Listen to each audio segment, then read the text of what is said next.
Hi and welcome to this video where I'm going to be going through the beta reader comments from my latest work in progress.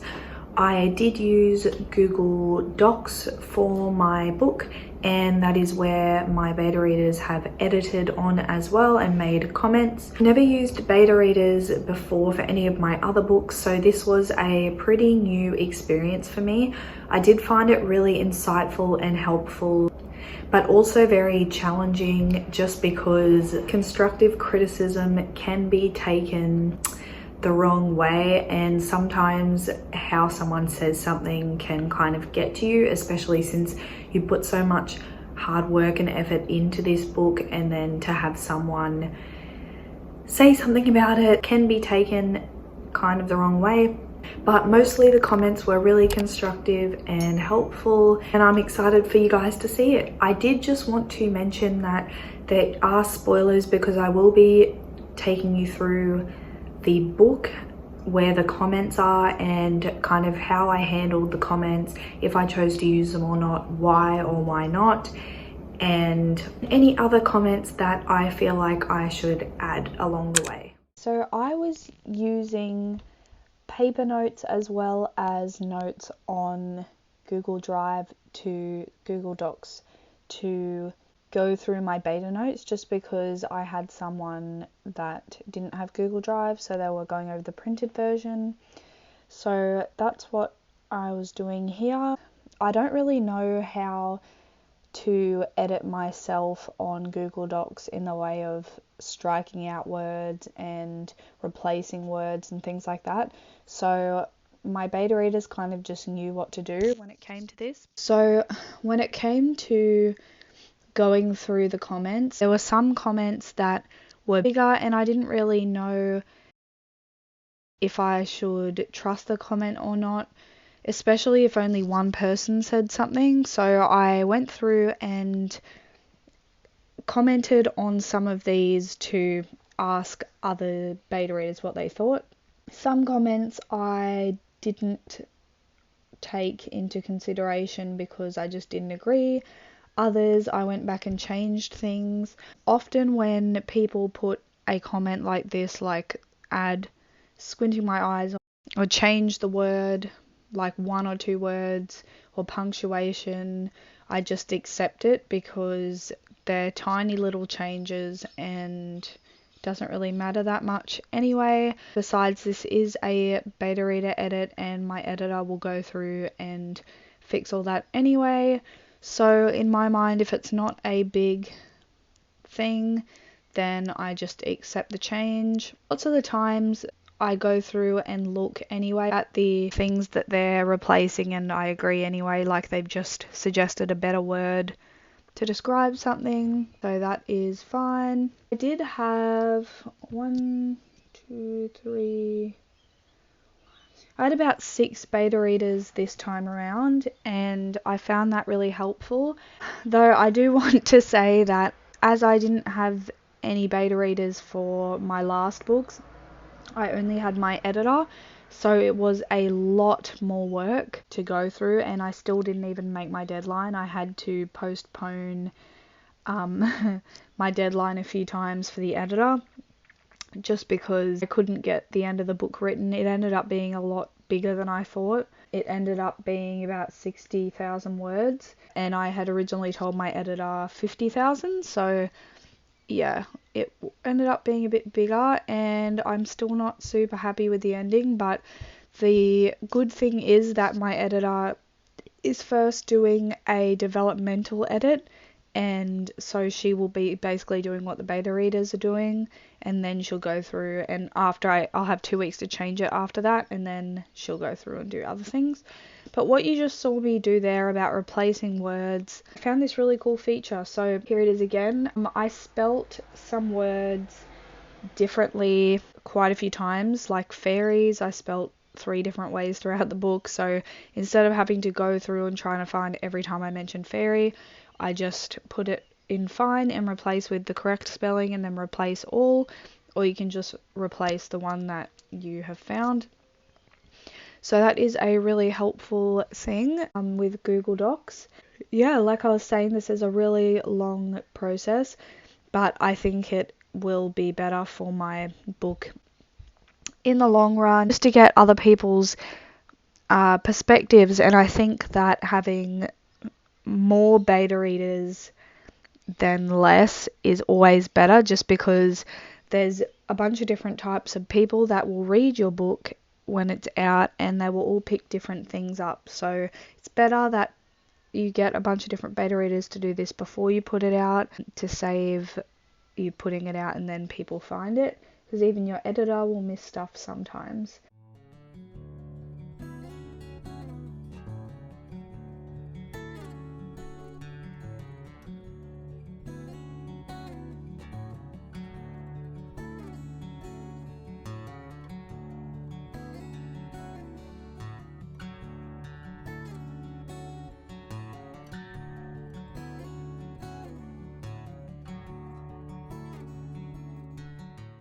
And then in this instance, you can see that someone put a comment and then 2 other people agreed with it. So instantly then I know that I should change it. There is such a thing called rule of thirds, and basically it means that if 3 people agree on something, then it has to change.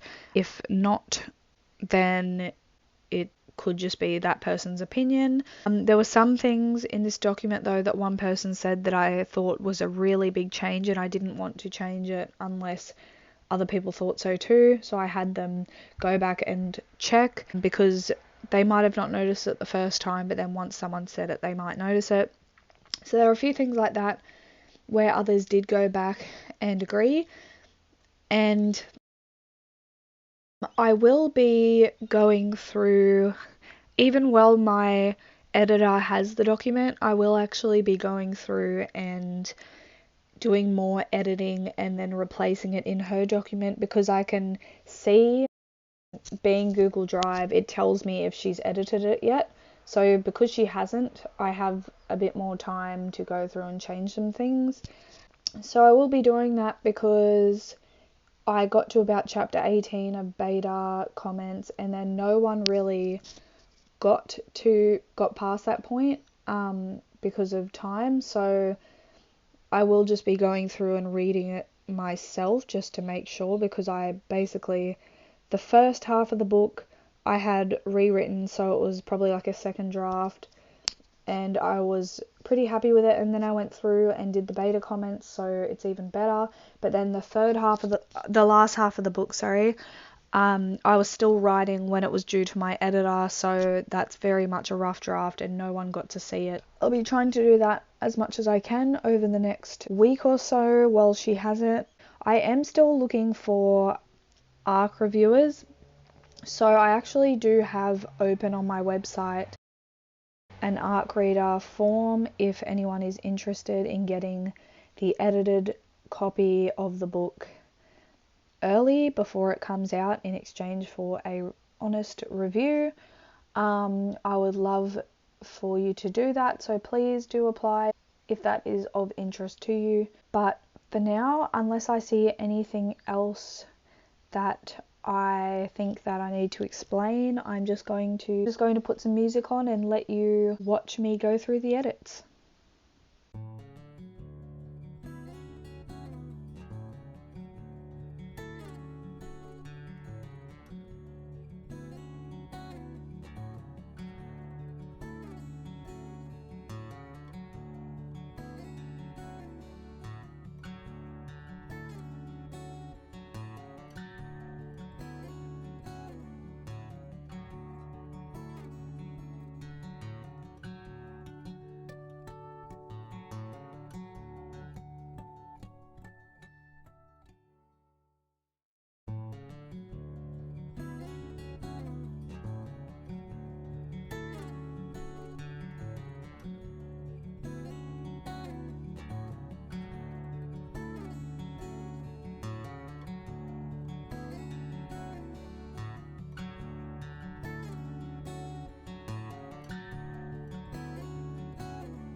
So thank you for watching this video. I hope that you enjoyed it.